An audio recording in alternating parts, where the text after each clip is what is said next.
Wanna talk? So let's talk. Here. Talk. You wanna talk? You gotta talk, you need to talk. News talk. I talk, you talk to Solomon. I talk, you talk to Solomon. Yeah, let's talk to Solomon. Talk to Solomon. You gotta talk, you wanna Welcome, folks. It's Talk to Solomon time again. My name is Stan Solomon. I'm the host. I'm the co-host in studio, Chief Steve Davis. And also co-hosting with us, Brent Johnson of freedomradio.us. Brent, welcome back. Thank you, and glad to be back, and it's just good to be with everybody. I really enjoy doing this show with you folks. Thanks so much. You bring a special perspective, which we appreciate. All right, we're going to invite our guest of honor. His name is Stephen Camarota. He's with the Center for Immigration Studies, CIS, and we're going to talk about this whole immigration thing, which has become front and center. Stephen, how are you?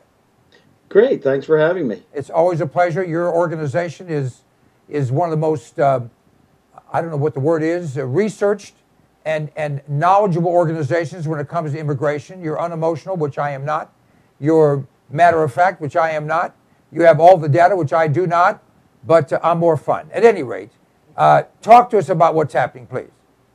Well, in general, and this has been true actually for a long time, the president and a lot of the leadership of the Republican Party wants to reform the immigration system, and there's three main things they want to do. They want to provide legal status and eventual citizenship for about 11 to 12 million illegal immigrants who are currently in the country.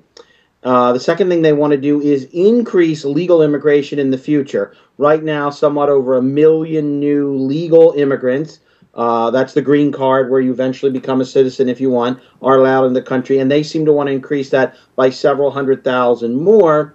And the third part of it is they promise in the future that they're going to enforce our immigration laws. So that's sort of the three legs of the reform. Well, you'll pardon me if I think it's two legs and a stump. Well, I mean, I think that you would be right to be very skeptical.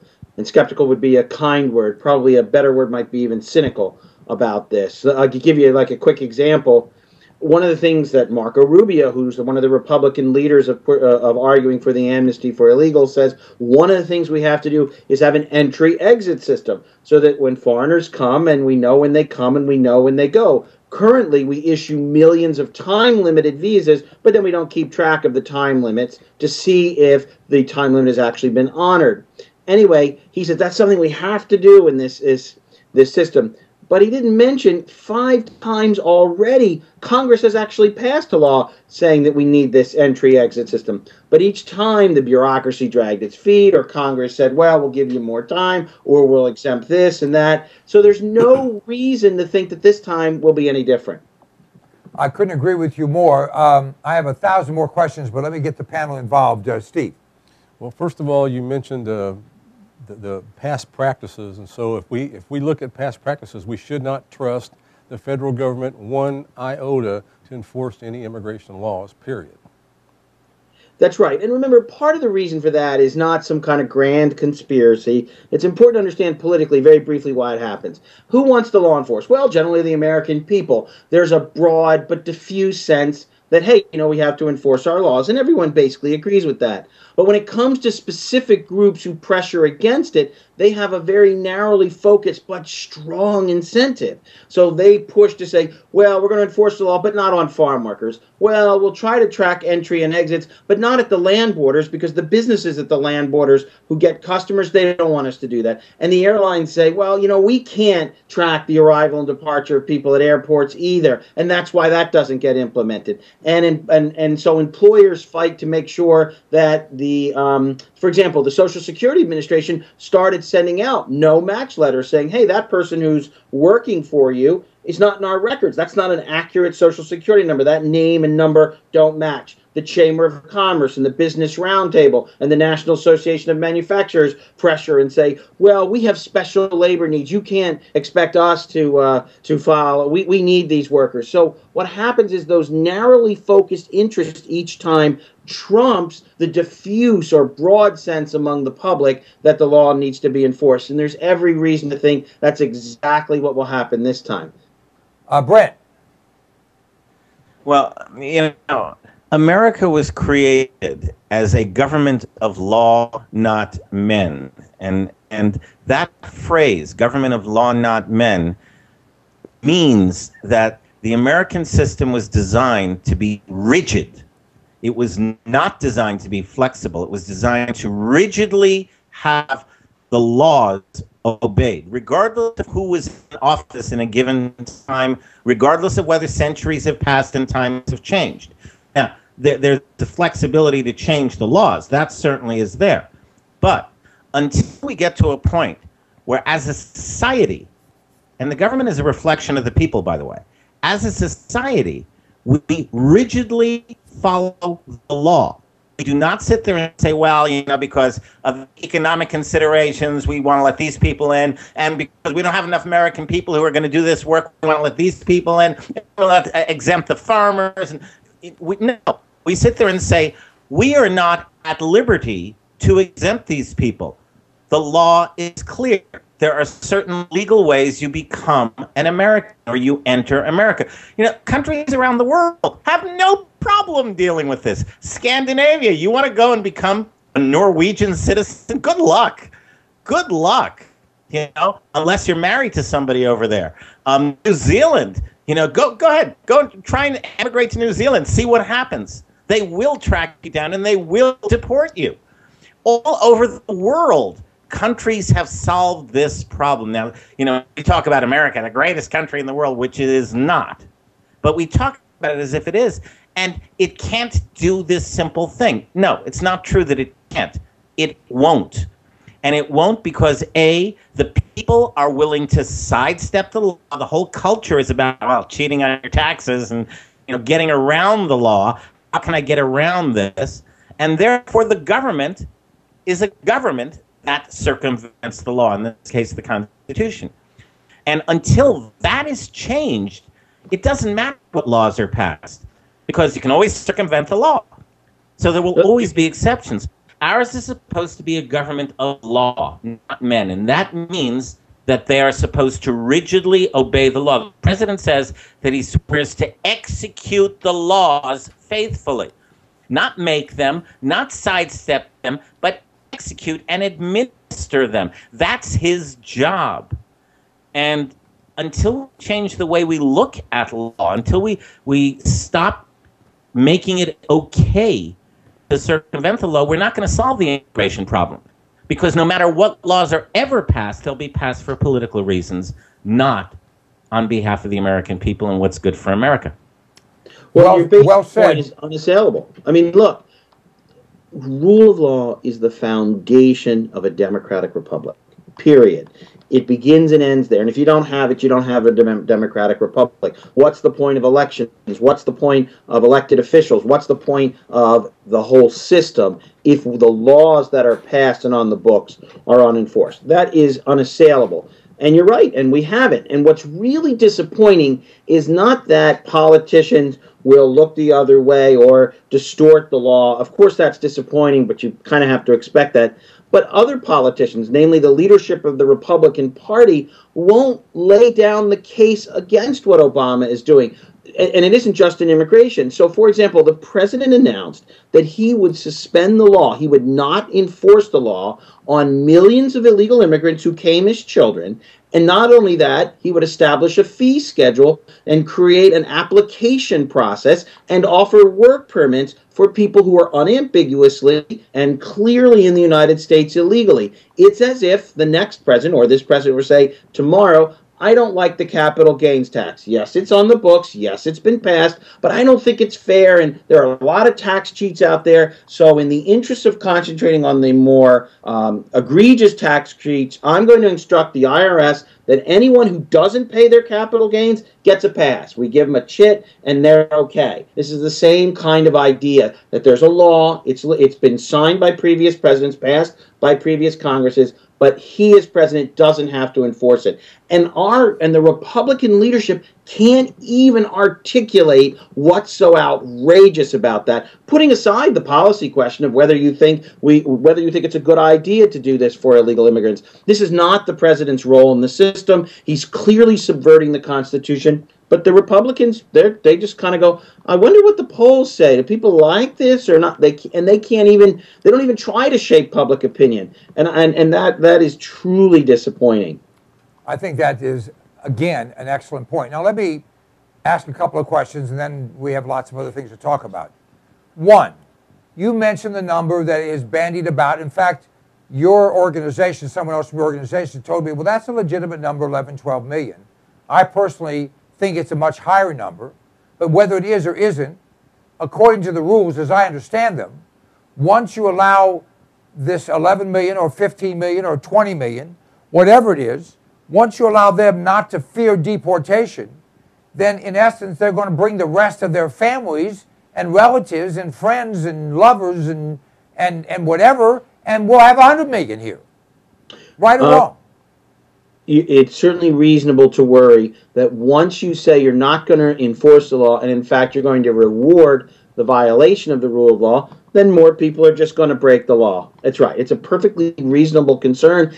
And as many of your listeners may know, back in 1986, we actually had an amnesty for about 3 million illegal aliens, and very quickly they were replaced and many more new people came in. That seems almost certain to happen again this time around. All right.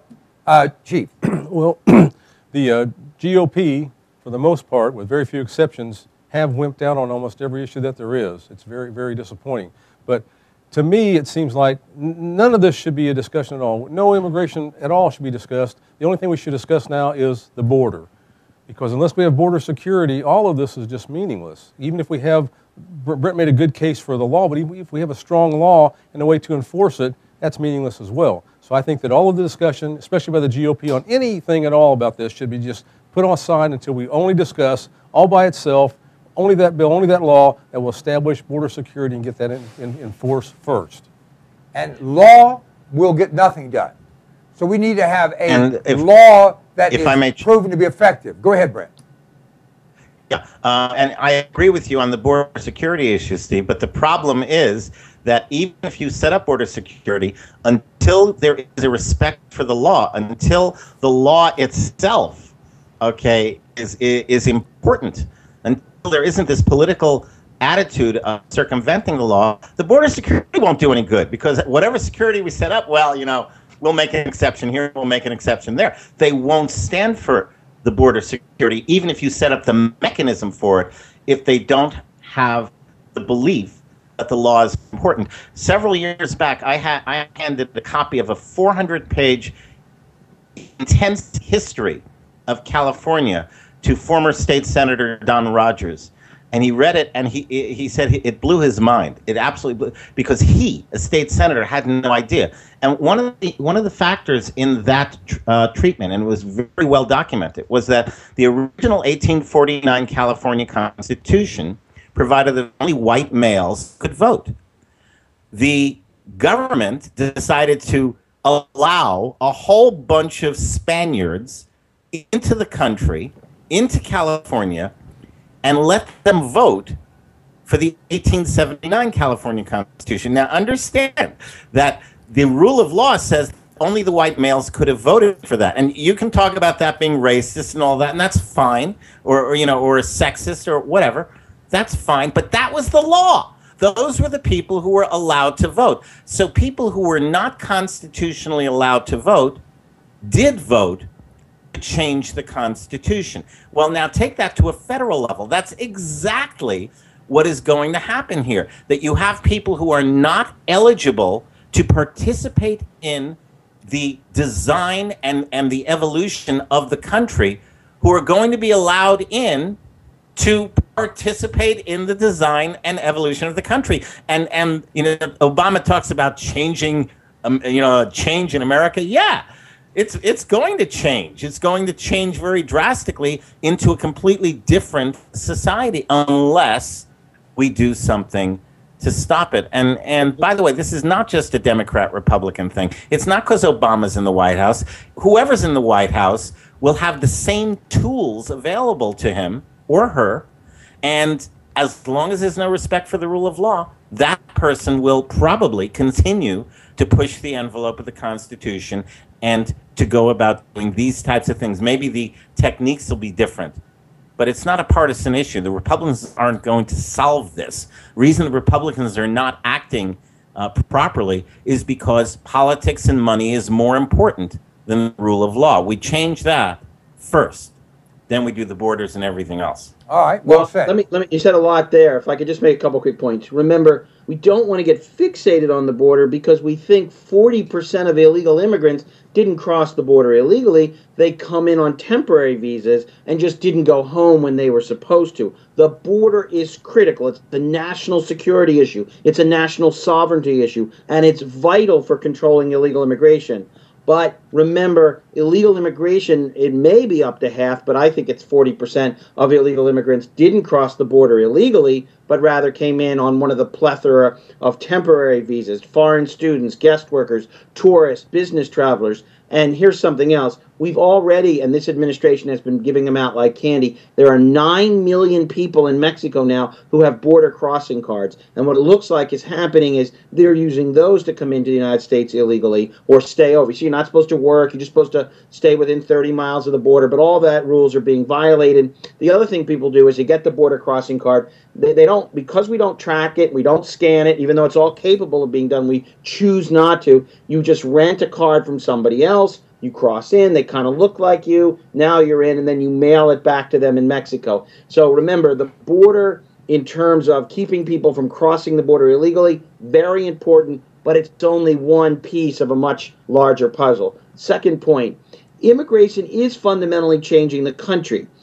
And this isn't necessarily a bad or good thing, but all the research shows that particularly Asian and Hispanic immigrants overwhelmingly support more government intervention in the economy. They like income redistribution. They like Obamacare. That doesn't mean they're bad or good. That's just what Pew Research Center, Gallup, and many others have found. So one of the things, legal immigration, and this is very important, which is very high. It's over 1 million new people a year. It's legal immigration that is, in effect, serving as a voter registration drive for the Democratic Party and more progressive social policy. Now, that can be good if you want that or bad if you don't. But it's undeniably true because in a democracy, the general orientation of public policy has to some extent reflect what people want. And we are, in effect, electing a new people. And so we're getting new policy. And that's very important. Legal immigration means that the Republican Party is going to have to move to the left, or it's going to have to favor a big reduction in legal immigration. And since it doesn't seem wanting to do that, in my opinion, it needs to start moving to the left now, or it needs to, favor a big reduction in legal immigration. Now, an amnesty supercharges that process. The conservative movement in the United States is going to be largely finished if legal immigration continues like it is. But that's a somewhat slower process. An amnesty of 11, 12 million people will accelerate it, but it doesn't change the underlying problem that immigration will finish off those who had a vision of a more limited government. It'll slowly move the national electorate the other way. I mean, that's just undeniably true. It's true everywhere in the country. Well, it's true. Except we're not a democracy. We're a republic. Well, which means it doesn't matter what the majority of the people think. We're supposed to have a system that works a specific way. Brent, we're in agreement. But getting back to Stephen's point, these people are coming, whether they're coming from Mexico, which is the majority, or they're coming from Asia, or they're coming from Central and South America, or even if they're coming from Africa or the Caribbean islands, they're all coming from quote-unquote socialist environments. They're not used to being left to their own device, and they don't celebrate individualism at all. They're part of a collective. That's in their genes, if you will. Is that fair it's not to say? a gene.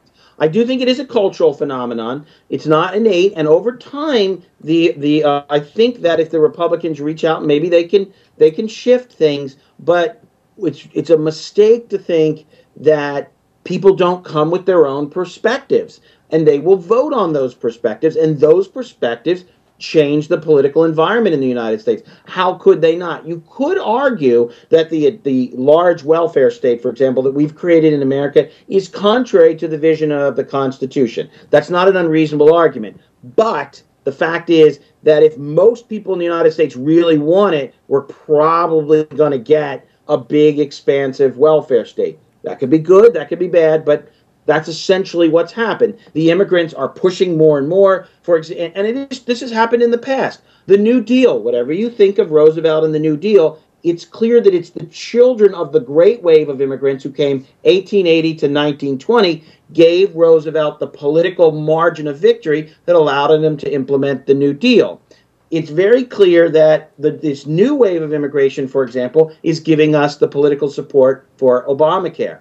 Is providing the margin of victory for that. Again, you could say, I like Obamacare, I don't, but you can't deny that adding 1 million new legal immigrants each year, who about 60, 70% eventually become citizens and voters, doesn't fundamentally change the national electorate over the course of a few decades. And that's what's happened. And it'll continue to happen unless we change policy.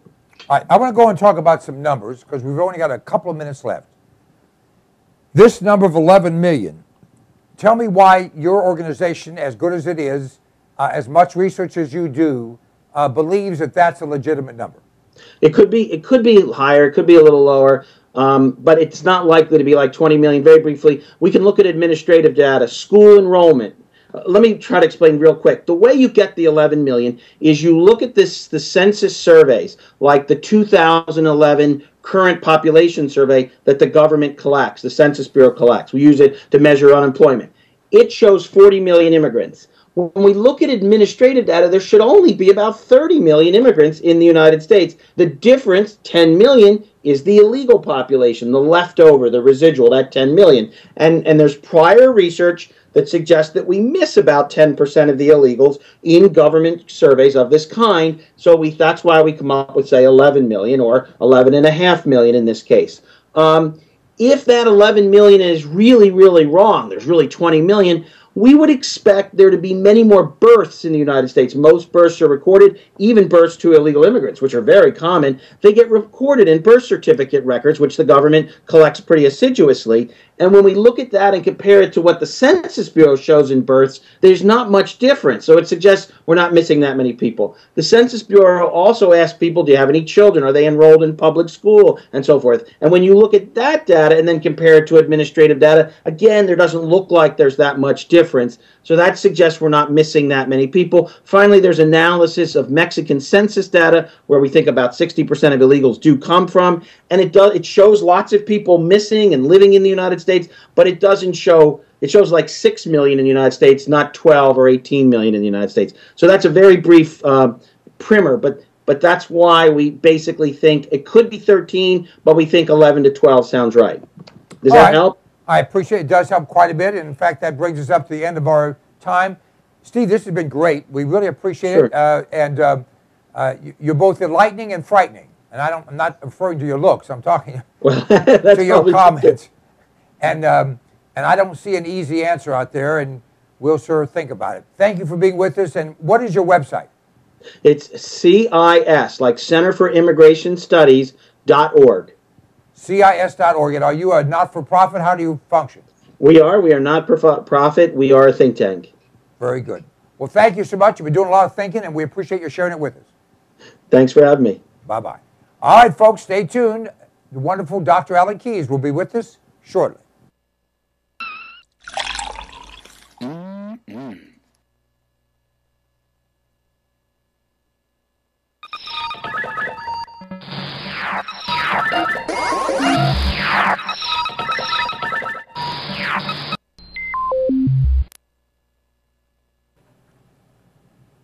I like to eat. Do you like to eat? We all do. And usually we run to the grocery store, we run to the convenience store, or we have something in the fridge. But power's been out in parts of this country in the last few weeks. We don't know what's going to come down the pike economically. Smart people are putting in food. Alpine Air Gourmet Reserves is a line of foods that you can put away that will last for a very long time. You know, they say eat what you store and store what you eat. This is great tasting stuff, healthy for you, a full line. You go to our website, cpnlive.com, and click on the button for Alpine Air Gourmet Reserves and see all the different things we have. This is good tasting food. It's reasonably priced. It will last. And it's worth its weight in gold if a problem arises. I know you don't think there's going to be anything that goes wrong. Actually, you do. This is smart. This is smart insurance. This is smart preparation. This is smart thinking. You have kids, you have a spouse, you have parents, you have dependents, you have an appetite. All those things can be addressed by a frugal but smart investment in Alpine Air Gourmet Reserves. Try them out. You will be tickled to death with the taste of them. You know what? In many cases, people start to eat this and they think, heck, this tastes better and costs less than what you're going to the grocery store to buy. cpnlive.com, check it out. Hey, my name is Stan Solomon, and you know if I have something to say, I'll say it. And I'll only tell you the truth because I'm a Republican, not a Democrat. Democrats always lie. Republicans only lie half the time. I don't lie at all. This is the Fuel Mule. It's an extraordinary product that was developed by a friend of mine, an engineer, and it increases the fuel mileage on your vehicle. If you have a combustion engine, this will increase your mileage by 10 to 20%. It bolts around your fuel line. You can install it yourself or have your mechanic do it. It is an extraordinary item, and it flat works. I've been using it for more than 10 years. It's increased my mileage on every vehicle I put it on, and by the way, it will last forever. You can get rid of your vehicle, just take it off and put on the next one. Go to cpnlive.com. You'll have more information there. You can order it right there. We absolutely guarantee you'll be satisfied.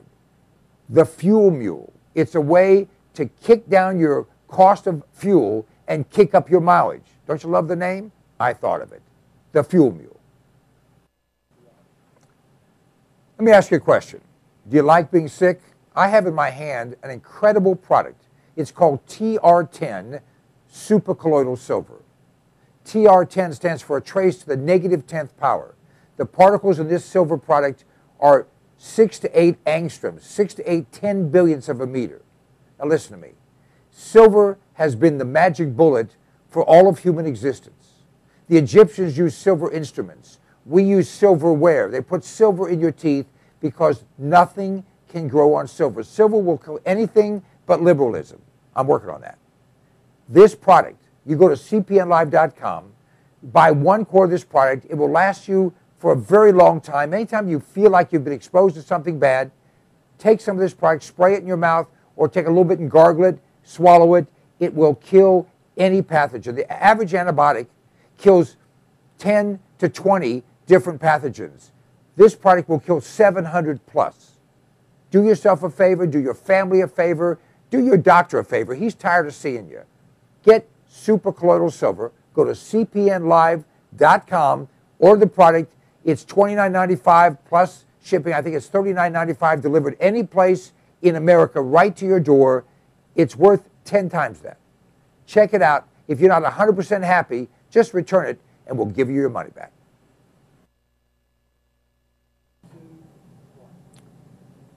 Do you like being healthy? I do. In fact, this product, which I've been taking for years now, is absolutely the answer. Now, you may not believe it, but I'm actually 21, plus tax, of course. This product has 146 different healthful nutrients in it, and it's liquid, so it's bioavailable. It tastes great, and it's sugar-free. 1 ounce of Sonic Life each day will help you to maintain and enhance your health. It's the kind of a gift, well, that you'll thank your mom for, your husband for, your wife for, your kids for. Whoever you give it to, they're going to say thank you, and you are going to enjoy the benefits of having all the vitamins, all the minerals, all the nutrients your body needs in one very reasonably priced product. Just go to cpnlive.com and everything's right there. You'll be able to read all the ingredients. The price is right there, a flat price delivered to your door anywhere in the United States of America. Sonic Life is a gift, a great gift. Give it to yourself. I do.